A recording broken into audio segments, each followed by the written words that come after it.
Bom dia a todos.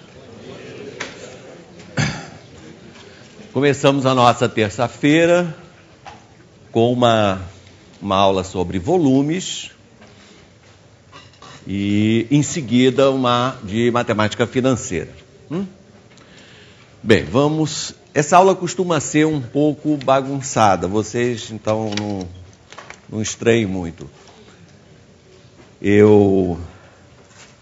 Desde que meus filhos eram pequenos, que a gente brincava com esses bloquinhos aqui, e aí meus filhos cresceram, mas eles continuaram aqui, meus amigos, porque eu uso sempre, toda vez que eu começo a explicar alguma coisa relativa a volume. Volume é a medida do espaço, assim como área é a medida de superfície. Para medir uma área, né, nós convencionamos usar como uma unidade conveniente o quadrado. Quadrado de lado 1. Então, unidades de área são figuras do tipo centímetro quadrado, metro quadrado. E as unidades convenientes para medir volumes são os cubos unitários. Então, se um cubo tem 1 centímetro de lado, né? Então isso aqui chama-se... Isso aqui, na verdade, tem mais, mas imagina que fosse 1 centímetro. Isso aqui é o centímetro cúbico. Um cubo que tenha 10 centímetros de lado, esse tamanho aqui entre os meus 2 dedos, né? 10 centímetros por 10 centímetros por 10 centímetros é o decímetro cúbico, né, que foi apelidado de litro, e assim por diante. Então, de qualquer forma,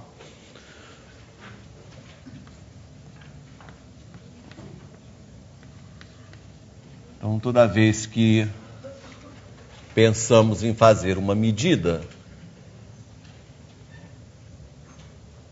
estabelecemos inicialmente a unidade.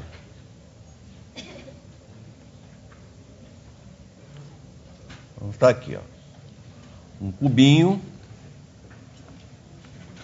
de lado 1.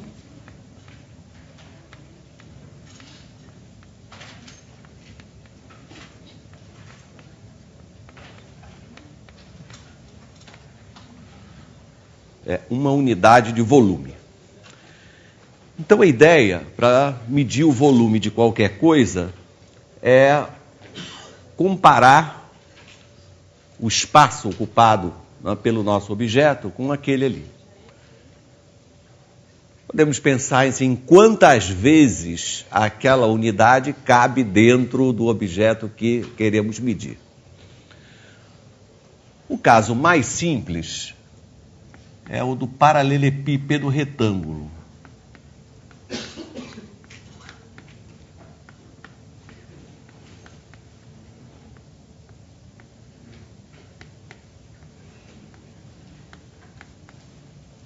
Paralelepípedo retângulo também é chamado de bloco retangular.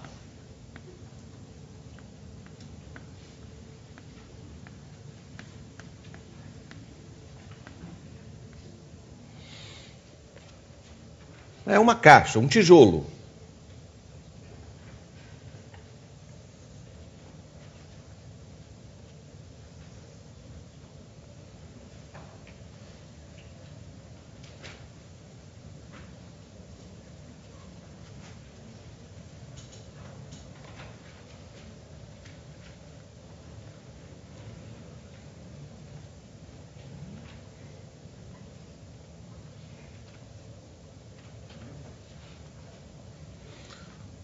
Muito bem.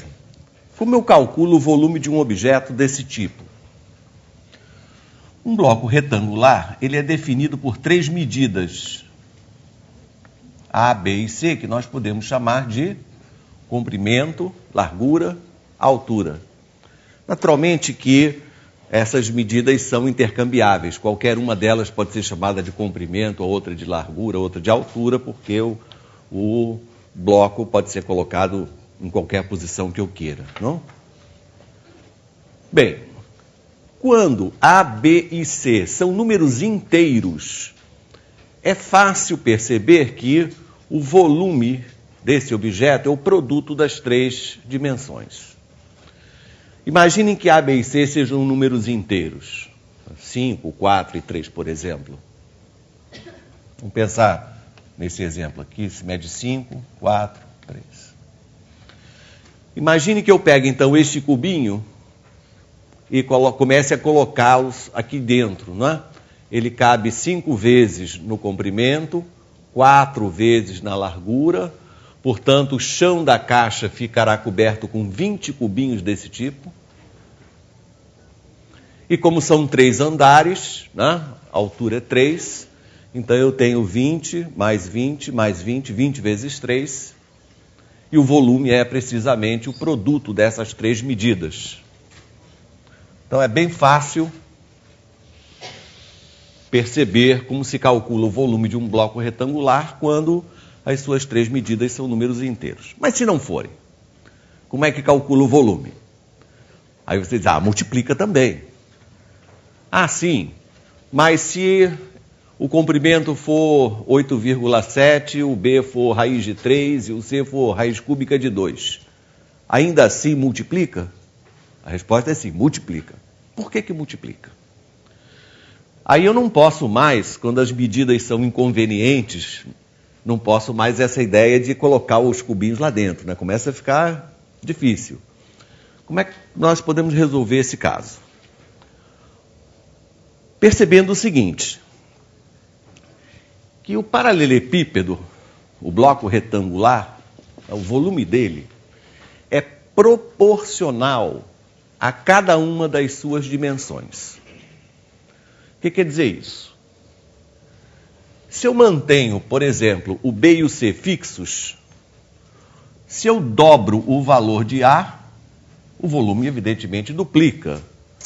Isso é equivalente a... Se eu tenho um bloco retangular, você consegue focalizar aqui na mesa? Isso. Se eu tenho um bloco retangular, né? Dobrando o comprimento, evidentemente o volume duplicou. Triplicando o comprimento, o volume triplicou. Né? O teorema fundamental da proporcionalidade, então, diz que o volume é proporcional ao comprimento. Também é proporcional à largura, porque se eu dobro a largura, o volume duplica, se eu triplico a largura, o volume triplica e assim por diante. E também é proporcional à altura. Duplicando a altura, o volume duplica, né? Triplicando, o volume triplica e assim por diante. Isso quer dizer, então, que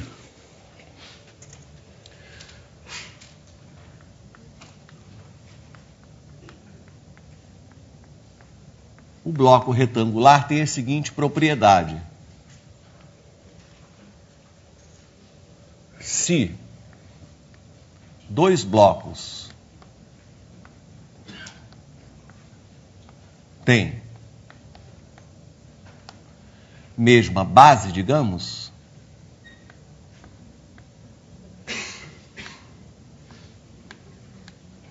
base pode ser qualquer uma das faces, né? Então, a razão entre os volumes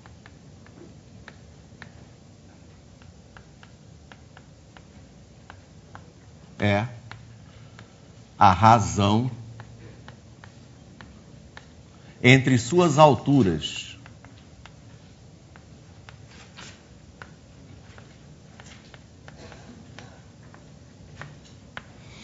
Esse fato que eu estou aqui citando decorre de um importantíssimo teorema, chamado Teorema Fundamental da Proporcionalidade. Então, se 2 blocos têm mesma base, e alturas diferentes, a razão entre os volumes é exatamente a razão entre as suas alturas. Então, vou fazer uma pequena tabela para explicar o que eu quero dizer aqui.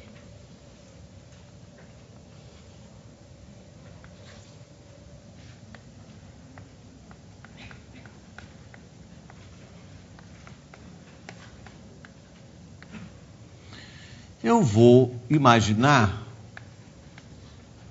um bloco retangular cujas medidas são A, B e C. Seja V o seu volume. E eu quero um argumento, né, para me convencer que esse volume é precisamente o produto dessas três dimensões, dessas três medidas. E o que eu sei é que o bloco retangular que tem medidas 1, 1 e 1 tem volume por convenção também igual a 1. É a minha definição de unidade de volume. Nas duas linhas do meio, eu vou criar o seguinte, os outros dois blocos assim. Vou imaginar um bloco de medidas A, B e 1. Chamar o seu volume de V1.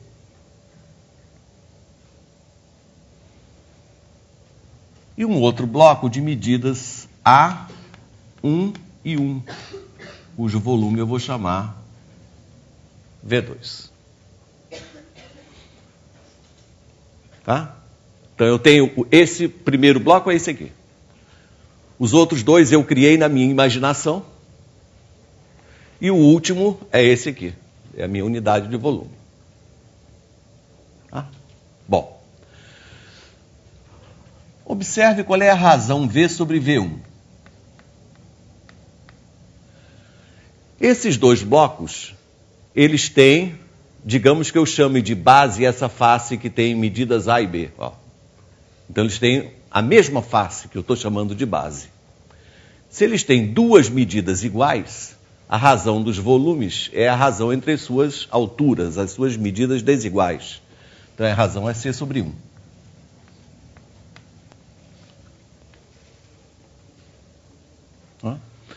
Agora eu vou mudar de posição e vou calcular a razão V1 sobre V2.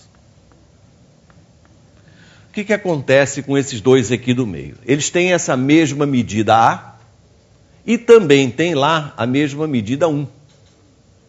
Então, vou chamar essa face de base, acho que tem medidas A e 1, tá? E assim, por essa propriedade, a razão entre os volumes e a razão entre as medidas desiguais, que eu estou chamando de alturas. V sobre 1.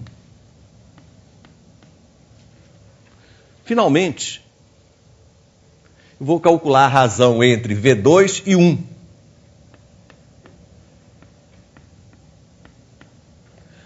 Esses dois últimos blocos já têm essas duas medidas iguais, quer dizer, já tem uma facezinha quadrada. Se elas já têm a mesma face, que eu estou chamando agora de base, que eu mudei de posição, a razão entre os volumes e a razão entre as suas alturas.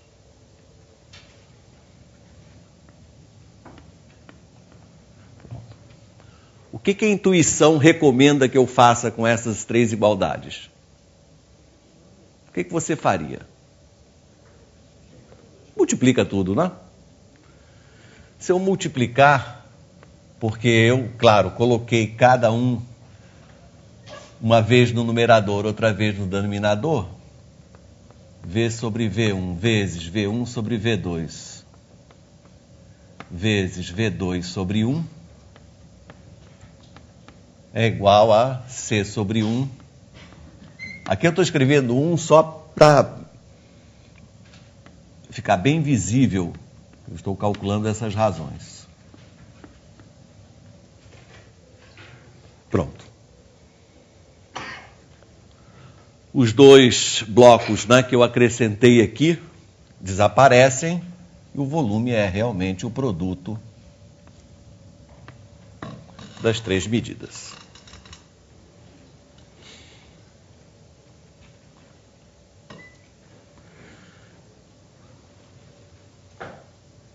Numa aula anterior que eu dei, creio há 2 anos atrás, a respeito disso mesmo, acho que foi no ano de 2010, e existe a gravação, eu fiz de outra maneira. Então, quer dizer, é até bom, né, comparar essas formas de você resolver esse problema de por que multiplica.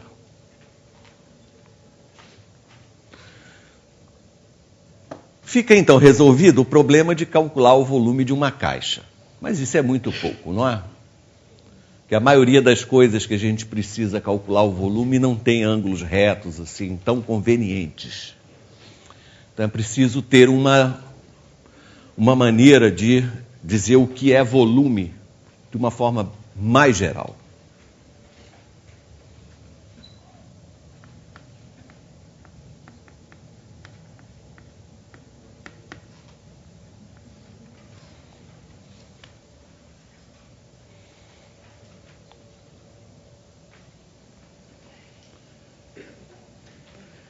Primeiro,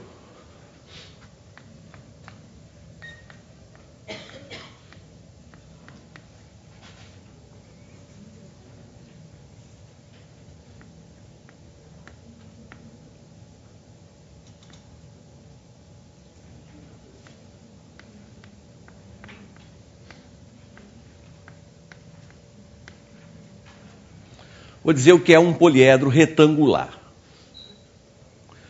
Poliedro retangular é qualquer poliedro que você obtém justapondo qualquer quantidade de blocos retangulares. Então, isso daqui é um poliedro retangular. Gruda mais um aqui, pronto. Então, a justaposição de um número finito de blocos retangulares, finito, mas pode ser tão grande quanto você imagina, não? Chama-se poliedro retangular. É fácil calcular o volume de poliedros retangulares? Claro que sim, porque eu já sei calcular o volume de um bloco, então eu sei calcular o volume de qualquer quantidade de blocos. Então, para esse tipo de objeto, eu já sei calcular o volume. E aí, finalmente, eu digo o seguinte: o volume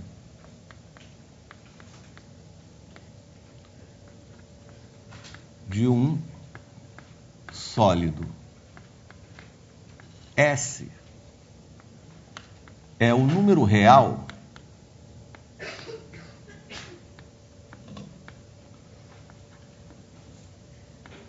cujas aproximações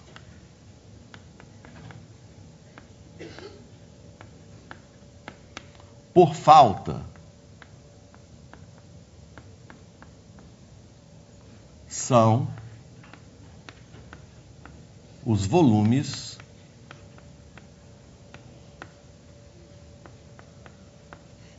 dos poliedros retangulares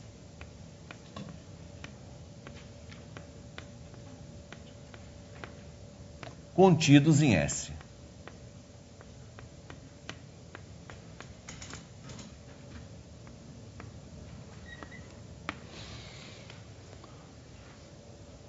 Vamos com calma tentar entender essa frase.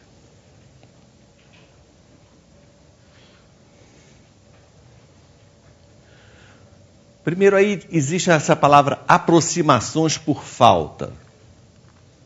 O que isso quer dizer?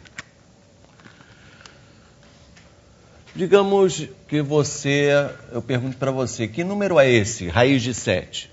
Raiz quadrada de 7. Aí você vai dizer, é um número real cujo quadrado é 7. Perfeitamente. Agora, me dê um valor aproximado desse número real raiz de 7. Veja bem, tudo que a gente pode ter sobre raiz de 7 são valores aproximados, cada vez mais, né? Então,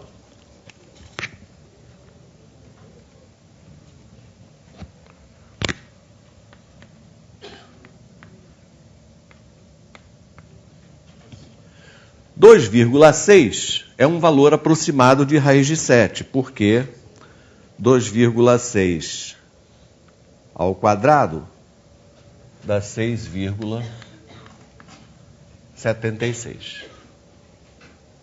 Isso aqui é uma aproximação por falta, né? Você vê que está um pouco longe ainda, mas é uma primeira aproximação.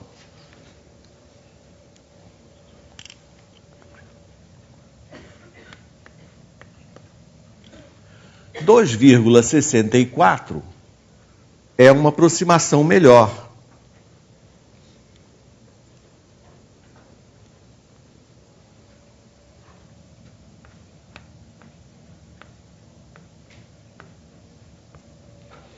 2,64 ao quadrado já me mostra um valor bem mais próximo de 7. E assim por diante. 2,645 vai me fornecer uma aproximação melhor ainda.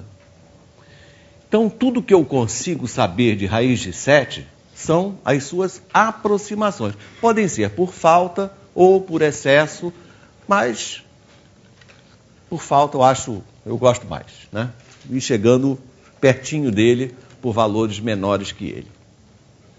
Então, da mesma maneira, o volume de um objeto é um número real em que tudo que eu posso saber dele são aproximações por falta. E essas aproximações são dadas pelos poliedros retangulares contidos nele. Digamos que eu queira calcular o volume desta tigela. Essa tigela me acompanha também há muitos anos. Entre uma aula e outra, ela faz um soufflé de queijo delicioso. Então, aqui você vê um poliedro retangular. E esse poliedro retangular, ele está contido na minha tigela. Então, eu digo que o volume da tigela é um número real, cujas aproximações por falta são os volumes desses poliedros retangulares. Então, eu somo todos os volumes desses bloquinhos, obtenho um número que ainda é menor do que o volume da tigela. Mas eu posso melhorar. Eu pego mais um bloquinho, é como se eu tivesse colocado mais uma casa decimal ali. Coloquei, pronto. Eu já tenho uma aproximação melhor. E eu posso prosseguir isso quanto eu quiser. Onde tiver um espaço, ainda cabe um bloquinho menor. E assim eu vou refinando as minhas aproximações. Vou chegando cada vez mais próximo desse número real chamado volume da tigela. Tá? Então essa é a definição que a gente deve ter na cabeça para entender o que é volume de qualquer coisa. Muito bem.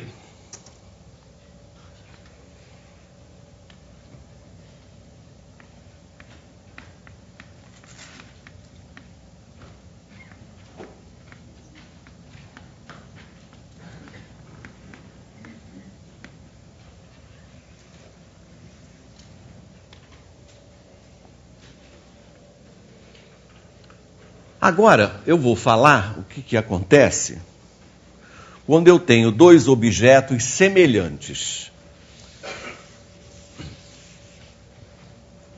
Dois cubos são semelhantes, duas esferas são semelhantes, mas vocês podem imaginar objetos semelhantes de todo tipo.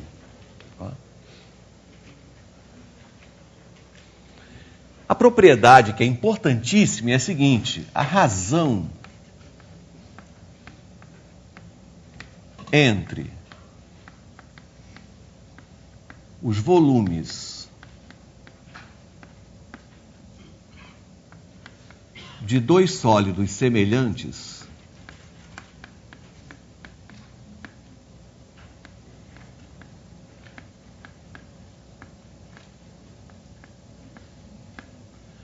é o cubo da razão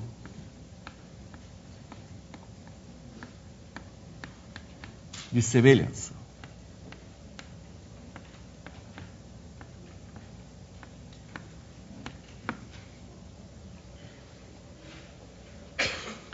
E vocês vão ver que isso é facílimo de entender a partir desta definição. Porque basta que eu entenda o que acontece com dois blocos semelhantes para entender que vale em qualquer situação.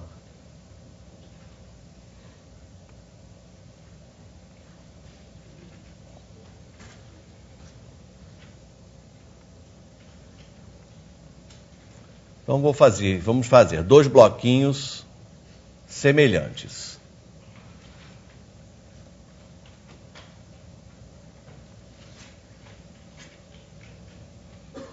Quando é que dois blocos são semelhantes, hein? Esse daqui tem medidas A, B e C. O outro tem medidas A', B', C'. Este tem um volume V. Este tem um volume V'. Quando é que eu digo que dois blocos são semelhantes? Caramba, se eu pegar dois blocos quaisquer, por exemplo, este bloco e este aqui, parecem semelhantes para vocês? Não. Dois blocos são semelhantes quando as suas medidas estão na mesma razão. Então, quando a razão A sobre A' for a mesma razão B sobre B', for a mesma razão C sobre C'. Essa razão comum é o que a gente chama razão de semelhança. Bom, se isso ocorre, é consequência imediata que, por exemplo, a diagonal de um dividida pela diagonal do outro também esteja na mesma razão.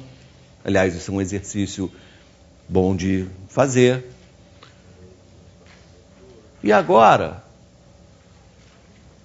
se eu quero calcular a razão entre os volumes,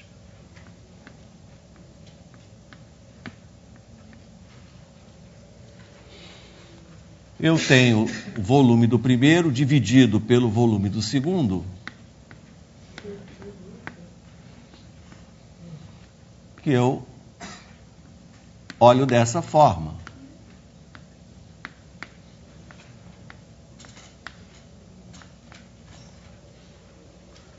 Cada uma dessas frações é a razão de semelhança, que é cálculo. Então, se ocorre para dois blocos semelhantes, ocorre para dois sólidos semelhantes quaisquer. A razão de semelhança tanto faz você fazer do primeiro para o segundo ou do segundo para o primeiro. Tá? Questão de opção. Então, A' sobre A, B' sobre B, C' sobre C também se chama razão de semelhança. Toda vez que dois objetos são semelhantes na razão K, eles também são semelhantes na razão 1 sobre K. Esse resultado é muito importante. Vocês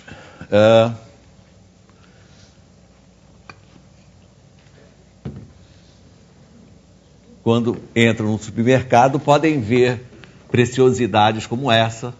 Não é?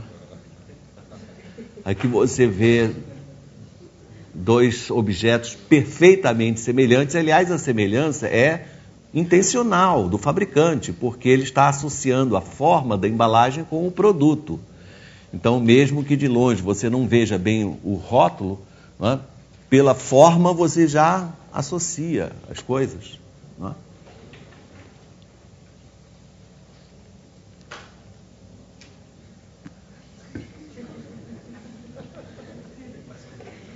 Olha aí.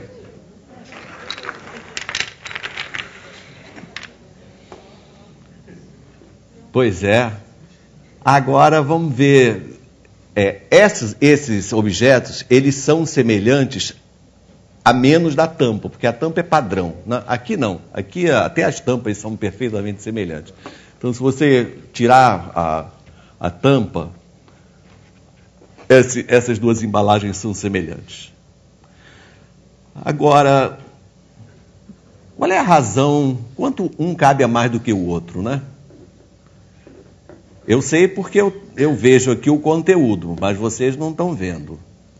Vou fazer uma experiência e vou ver o que acontece aqui. Sem a tampa, né? Só a embalagem.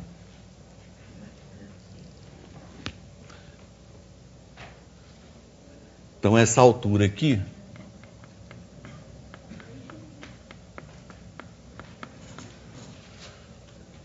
(17,6 centímetros),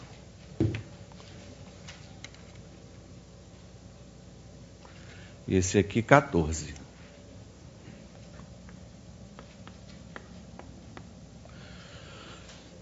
Muito bem. Então, quer dizer que a razão de semelhança, K, que é a razão... Aqui eu estou fazendo maior pelo menor, né? 17,6 dividido por 14 dá mais ou menos 1,257. Tem mais coisas. E se eu quiser então ver a razão dos volumes, o maior pelo menor, eu elevo esse número ao cubo. Vamos elevar isso daqui ao cubo. Não deu certo. Espera aí, de novo. 17,6 dividido por 14 elevado ao cubo. Pô, beleza, 1,987.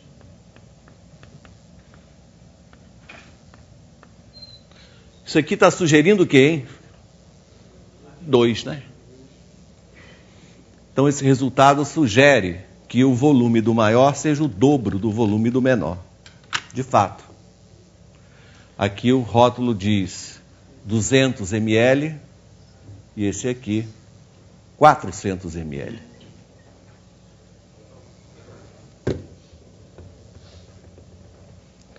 Não acabou.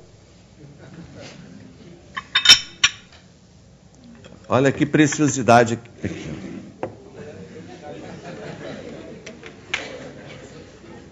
Eu achei ontem essas duas tigelas, né, perfeitamente semelhantes. Na sua intuição, quantas vezes, em termos de volume, de capacidade, quantas vezes essa é maior do que a pequena? 3 vezes? Mais? 4, 5, 6. Bom, primeiro vamos ver o que a matemática diz. Eu vou pegar um diâmetro grande aqui.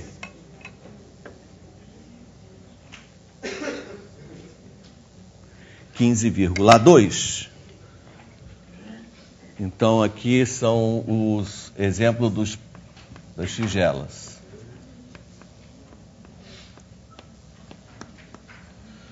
Se você tem uma calculadora, faça essa conta aqui. 15,2, 9,6.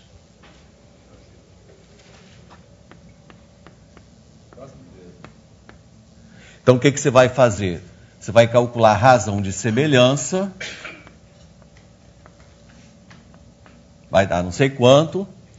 E aí você calcula a razão dos volumes, que é o cubo disso.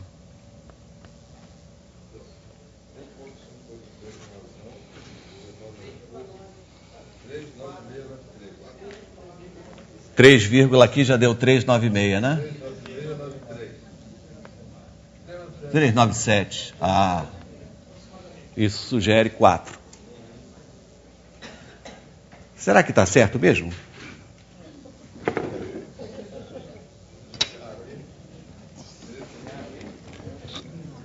Claro. Eu não disse que essa aqui é uma aula bem esculhambada? Vamos ver se a matemática está certa.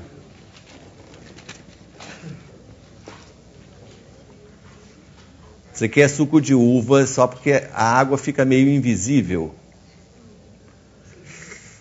Sem derramar, hein? Já foi uma.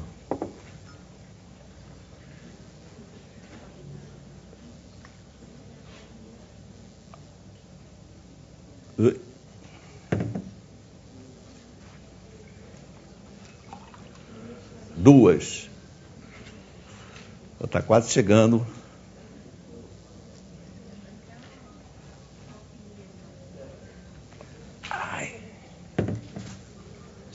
não derrama 3. Falta 1 centímetro.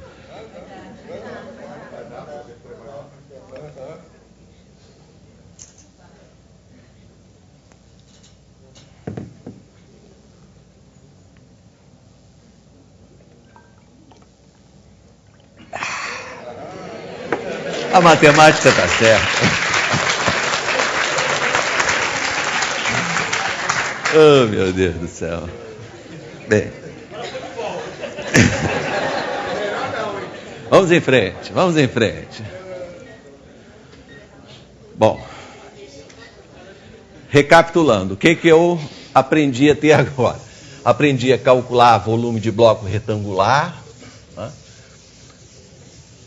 Aprendi poliedros retangulares, definição geral de volume,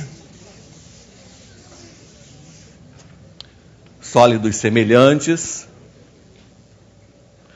Para avançar mais, é preciso agora de um outro ingrediente, que é o chamado princípio. Isso.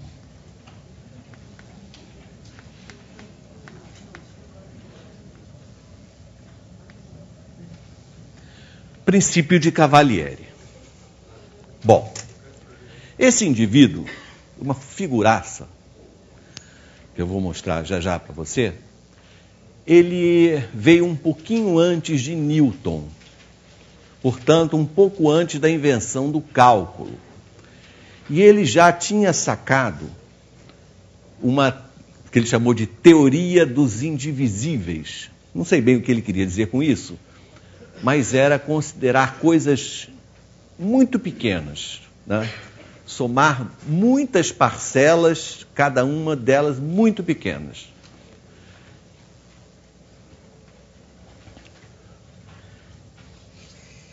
Então, um princípio que é, nos cursos mais avançados, é um teorema, mas aqui é um axioma. Vamos imaginar um sólido, qualquer que ele seja, e um outro ao lado dele, de forma diferente.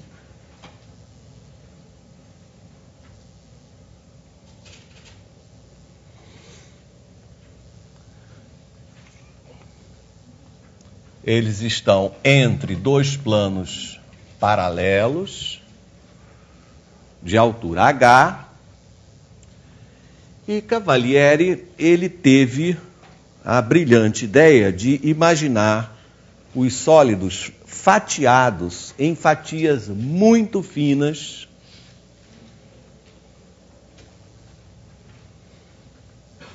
vou botar H vai ser o nome do meu plano horizontal, tá? Vou botar H minúsculo.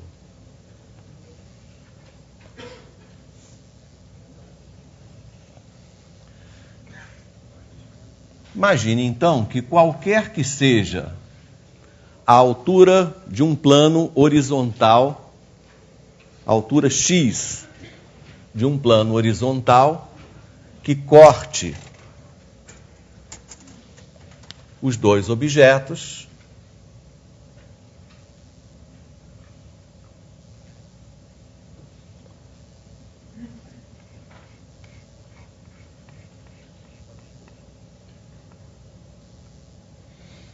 aqui produziu uma seção de área A1 e lá no outro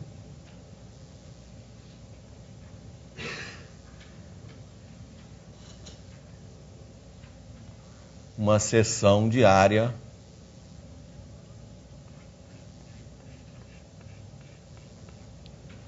A2.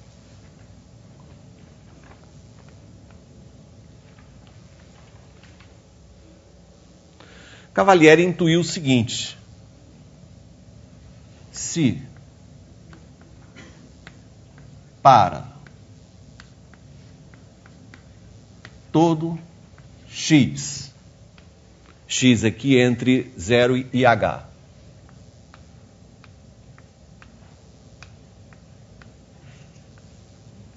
Tá? Para qualquer altura. Se as duas seções tiverem mesma área,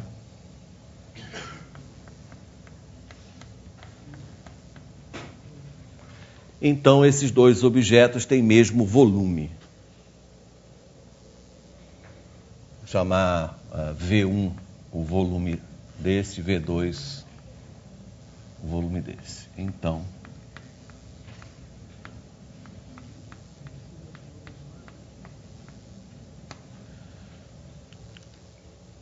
você pega dois sólidos, né? Corta eles, fatia, bota lá na máquina que tem na padaria de fatiar o presunto, aquilo mesmo, né? Então você tem dois objetos fatiados na mesma quantidade de fatias, quantidade enorme de fatias, todas muito finas. E aí, se você olhar para cada fatia em cada altura, a forma não precisa ser a mesma, mas a área de uma é igual à área da outra. Então ele teve essa sacada brilhante, né? Que então os volumes devem ser iguais. Os volumes são iguais. Ô John, vamos projetar uma coisinha aqui.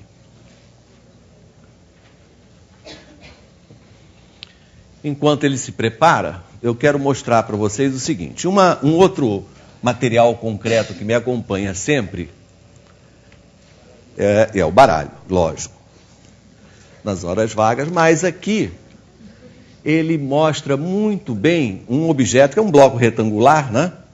Fatiado, como o Cavalieri gosta. Então eu sei calcular o volume desse bloco retangular, mas com a minha régua eu posso modificar, fazendo uma fatia deslizar ligeiramente uma sobre a outra.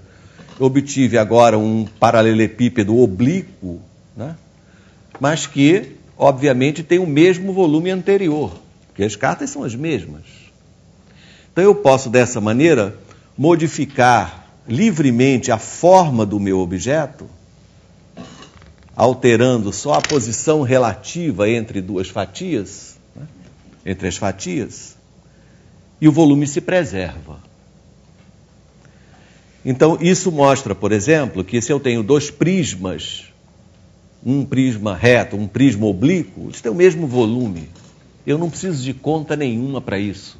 É só imaginar que os sólidos são fatiados e pronto. O prisma reto e o prisma oblíquo têm o mesmo volume. Essa ideia, então, me leva às seguintes propriedades.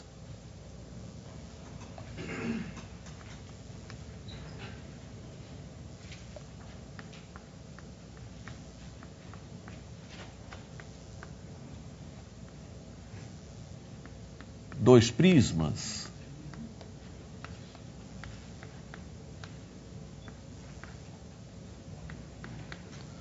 de mesma base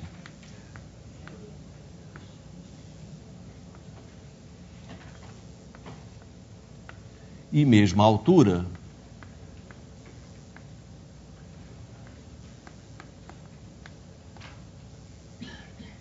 tem mesmo volume. Vou escrever no lugar de tem mesmo volume, são equivalentes. Quer dizer a mesma coisa, eu introduzo uma palavra nova.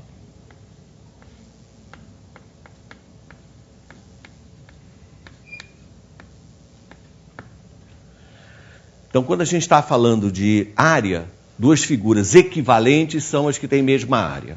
Se eu estou falando de figuras espaciais, tá? Dois objetos a gente fala que são equivalentes quando eles têm mesmo volume.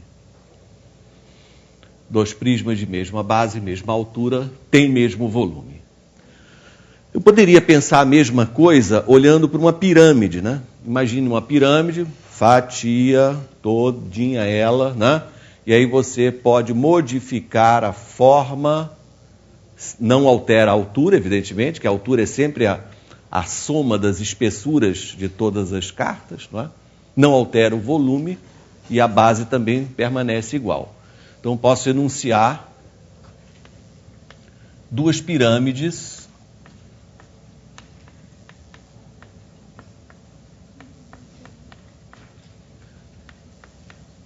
de mesma base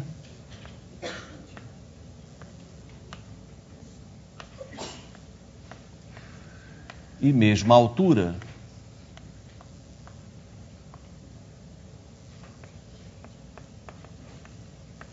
São equivalentes.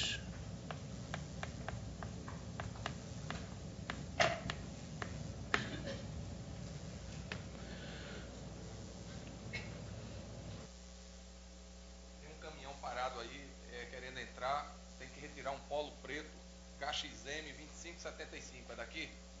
Quem tinha esse carro?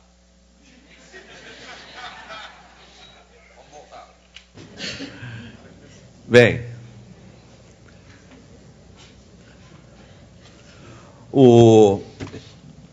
primeiro vocês vão ver essa figura chamada Cavalieri, como era essa figura aí, a figuraça. Ele era padre.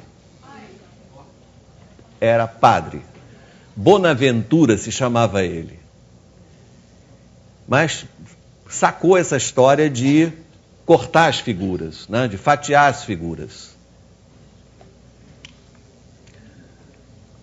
Um desenho antigo também é esse, ó. Aqui você vê cone, não é? Quer dizer, também tudo cortadinho, mudando a posição relativa, né, das fatias, em que você então pode mudar a forma, não alterando nem a base, nem a altura, nem o volume. Então, essas propriedades que eu anunciei para prisma e pirâmide, obviamente também para cilindro e cone, são as mesmas. Você pode movimentar e mantém a base, mantém a altura e mantém o volume. Bom, muito bem, estamos avançando. Agora, como é que eu calculo o volume de um prisma, que não seja o bloco? O bloco eu já sei fazer.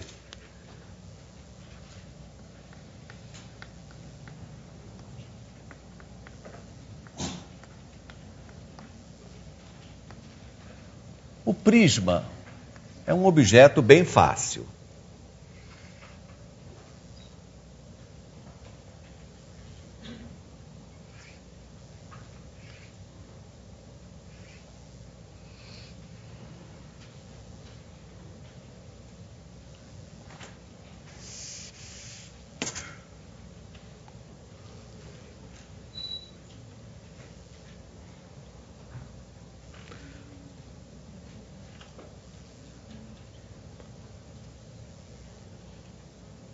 Aqui você vê um prisma triangular. Podia ser qualquer prisma.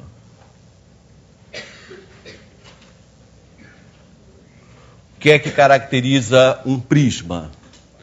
O prisma tem duas faces paralelas e iguais, que são chamadas de bases, e arestas ligando os vértices respectivos das duas bases, são chamadas então de arestas laterais.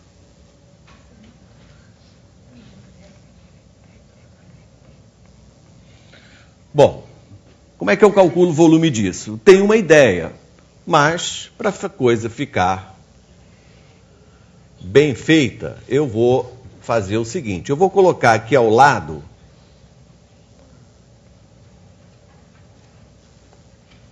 um bloco retangular que eu vou fabricar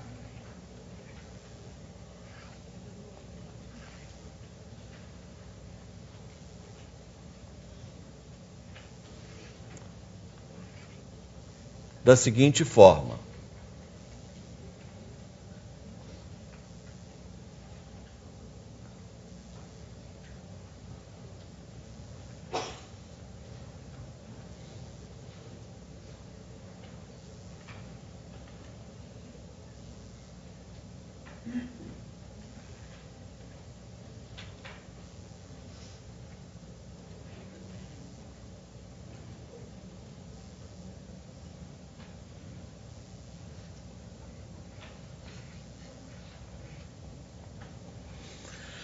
Eu tenho o meu prisma, digamos que esse prisma tenha na base um polígono de área A. Aí eu fiz, apoiado no mesmo plano horizontal, um bloco retangular que tenha na base um retângulo também de área A.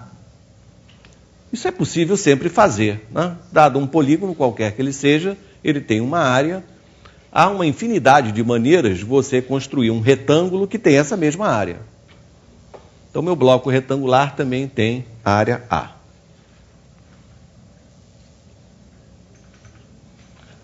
H é a distância entre os planos das bases dos dois prismas. É a altura comum entre o prisma e o bloco retangular. O volume do bloco retangular eu sei calcular, porque como ele é o produto das três medidas, quando a gente calcula, né, o produto de duas delas, na verdade, o que eu estou calculando é a área da base. Então, se o produto das três medidas do bloco retangular, eu posso sempre pensar nessa expressão, área da base vezes a altura. Né? Pego duas delas quaisquer, chamo aquilo de base, a terceira chamo de altura. O que acontece se eu cortar essas duas figuras por um plano numa altura qualquer? Eu vou obter no prisma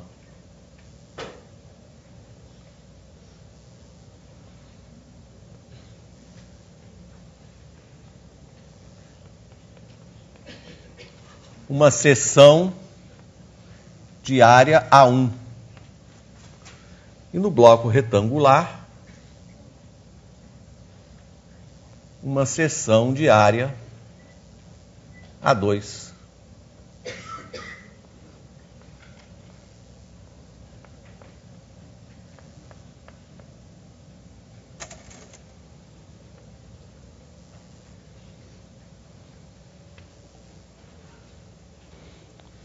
Ora, pela própria construção do prisma, qualquer que seja a seção que eu faça, que seja paralela à base, eu obtenho uma figura que é congruente com a base, qualquer altura.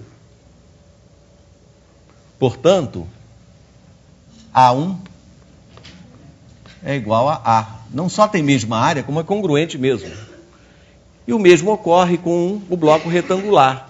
Qualquer seção, né, paralela à sua base é um retângulo que é congruente com a base. Então tem mesma área.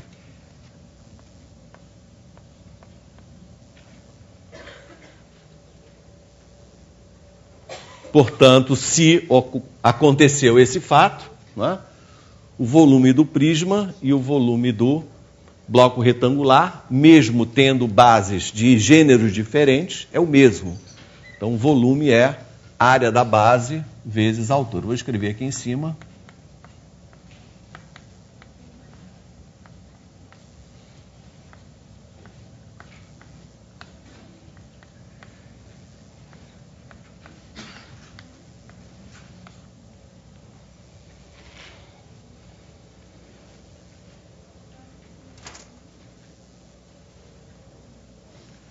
Daí decorre que para cilindros, mesmo que não tenham base circular, o volume é o mesmo. Né? Todos os sólidos que têm duas bases paralelas e iguais, que permitem, então, que essa seção percorra todo o seu espaço e seja sempre congruente à base, esse é o ingrediente fundamental para a gente concluir o volume, área da base vezes a altura. E o que falta? Falta agora o volume da pirâmide.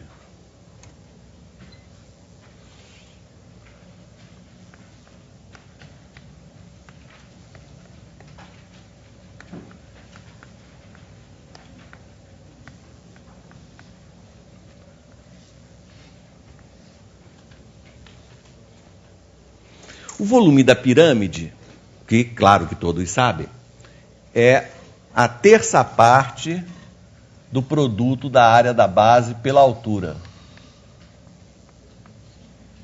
Pois é, esse 1/3 aí é um inconveniente.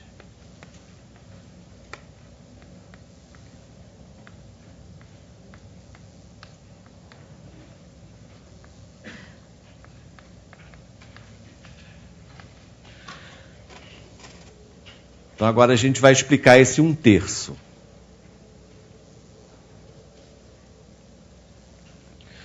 Bem, o que eu vou fazer? Vai ser uma pequena mágica também, mas não vai mais ter esses materiais aqui. Eu vou fazer lá na projeção.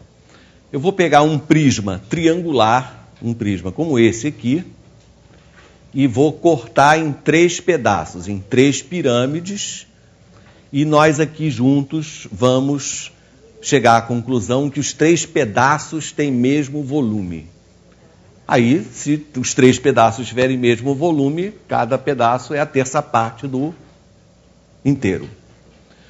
Bom, então, com toda a calma, como é que a gente apaga um pouquinho para dar mais visibilidade aqui no meu...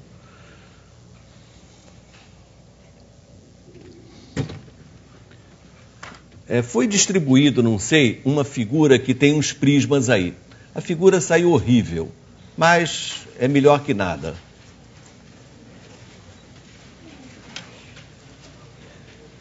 Muito bem. Então, eu preciso menos luz para dar mais contraste lá.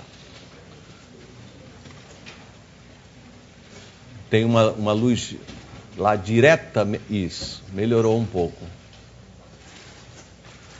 Bem, estão todos me ouvindo, então, né?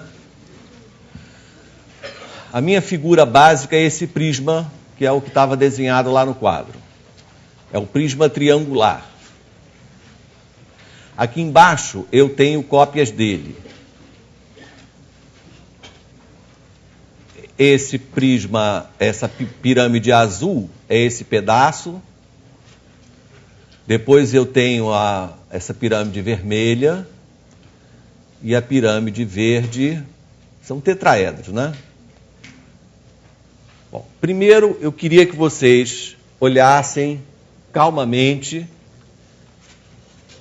para perceber que as 3 pirâmides, elas preenchem o prisma inteiro.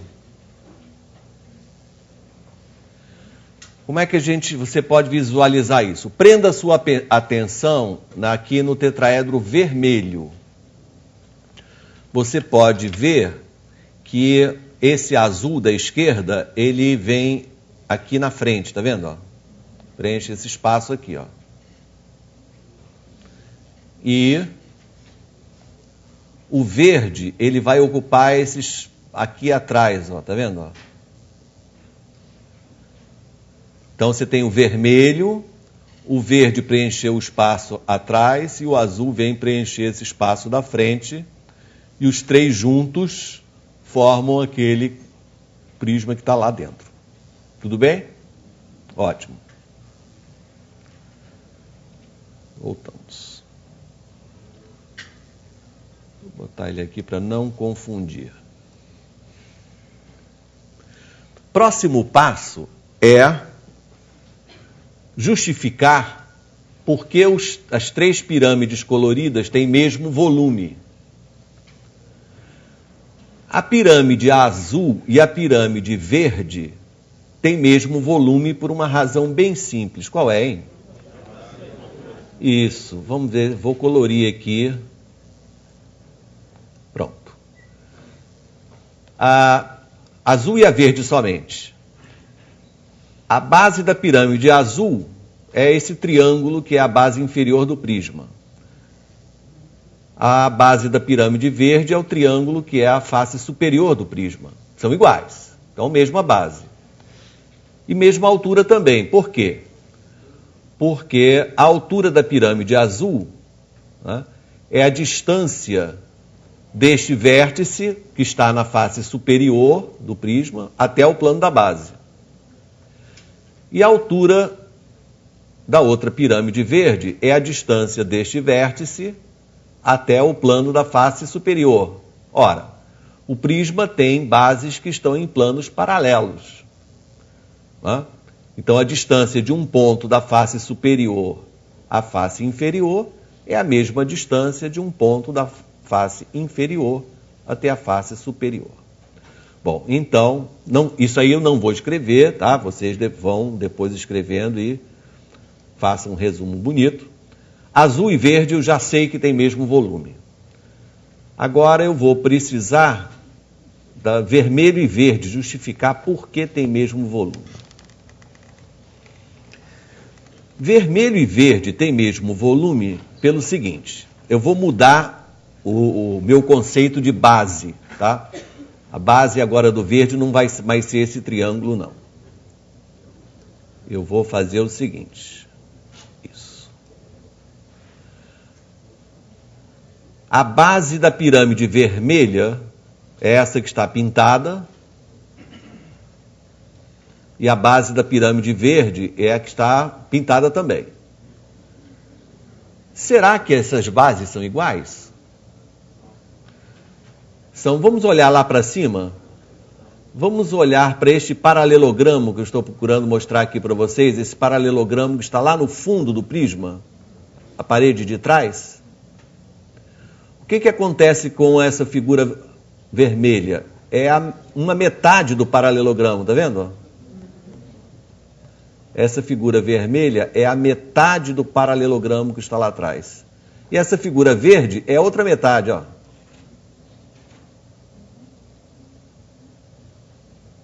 Tá? O triângulo que está todo preenchido com verde é a metade do paralelogramo que está lá no fundo, e a vermelha também é.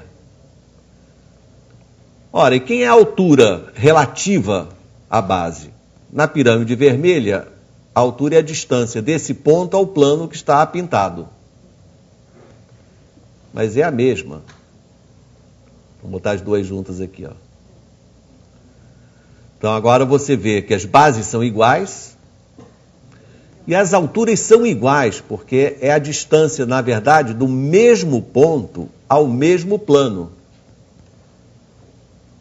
Então, vermelho e verde também têm mesmo volume. Então, esses três pedaços, não é, que preenchem o prisma, os três têm mesmo volume. Essa não é uma parte fácil de explicar, não é? Mas é um pouco difícil, realmente. Mas das maneiras disponíveis de explicar esse 1/3, essa é a menos traumática. Depende bastante de nós ficarmos olhando para essas figuras durante algum tempo. Né? Olhando durante algum tempo essas figuras, nós vamos nos acostumando com elas e observando, né, por que elas têm realmente o mesmo volume.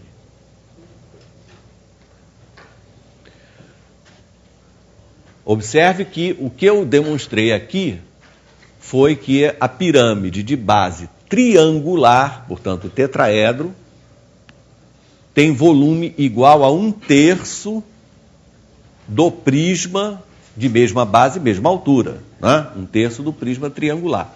Mas será que vale para qualquer outro tipo de pirâmide?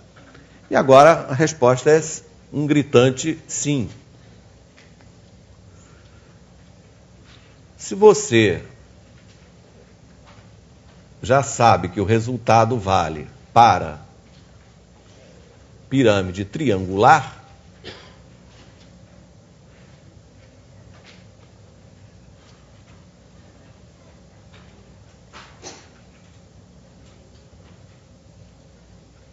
pô, esse quadro, John, esse quadro está desnivelado, hein?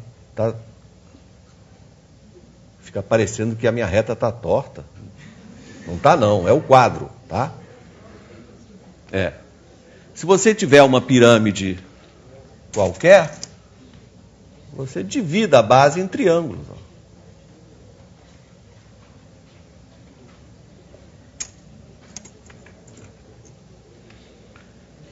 Então, se você pode dividir a base em triângulos, né, de áreas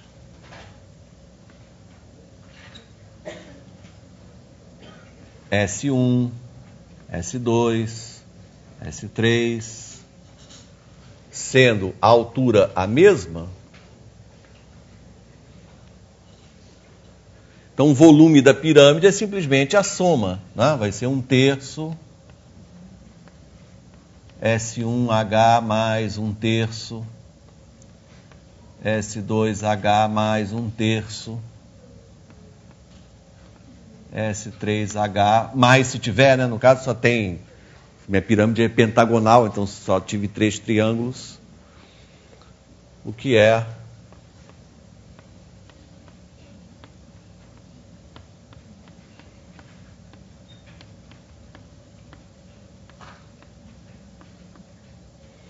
e aí aqui a soma das áreas dos triângulos vai dar a área do polígono que está na base, então 1/3 de SH.